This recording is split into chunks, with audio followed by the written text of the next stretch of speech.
Chères auditrices et chers auditeurs, rêveurs de richesse ou travailleurs acharnés à la recherche de prospérité ou juste les Robs, bonjour et bienvenue pour la Morning Echo de IPF Radio de ce lundi 2 septembre de Rabat.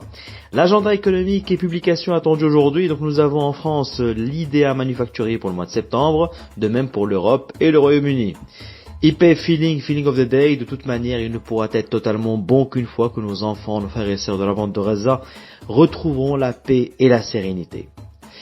Asset Performance. Au niveau national, le MASI avait clôturé la dernière séance de la semaine dernière à peine en dessous du zéro. On l'a interclôturé à moins 0,01% avec un volume de 357 millions de dirhams.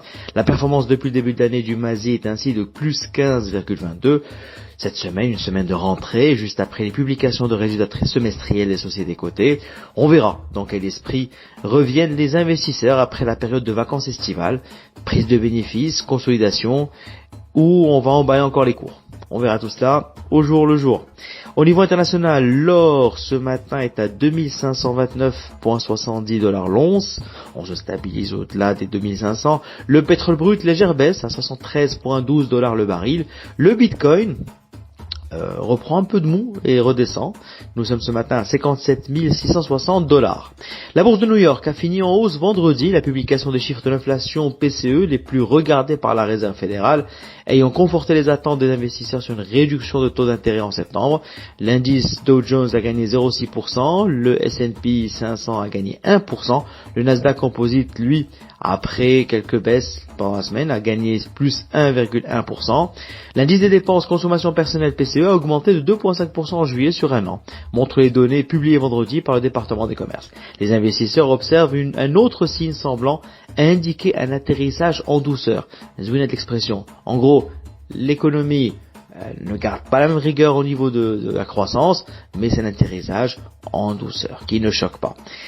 Un environnement économique est dit boucle d'or lorsqu'il démontre une croissance régulière sans toutefois qu'elle n'alimente une inflation excessive.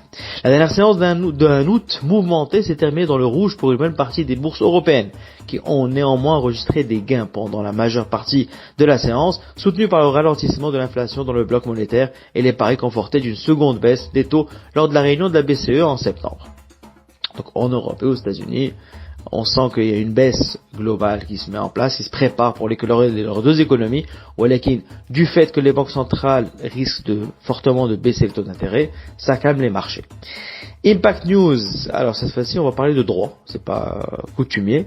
La loi numéro 4322 relative aux peines alternatives est entrée en vigueur après sa publication dans le bulletin officiel numéro 113-28 datant du 22 août 2024. Cette loi vise à élargir le cercle des bénéficiaires des peines alternatives, tout en excluant les crimes graves et les récidivistes.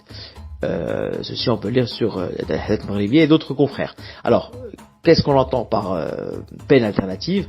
Donc, parmi les dispositions essentielles apportées par cette loi figurent le travail d'intérêt général, la surveillance électronique, la restriction de certains droits, l'imposition des mesures de contrôle, de traitement, de réinsertion, ainsi que l'amende journalière.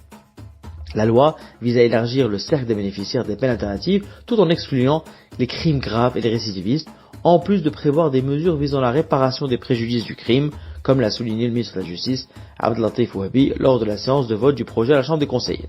Voilà, ce sera tout pour ce matin.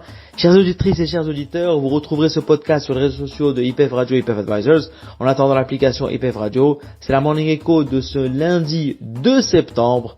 C'est Yassine Ardouane, je vous remercie pour votre écoute et vous souhaite une excellente journée et à demain.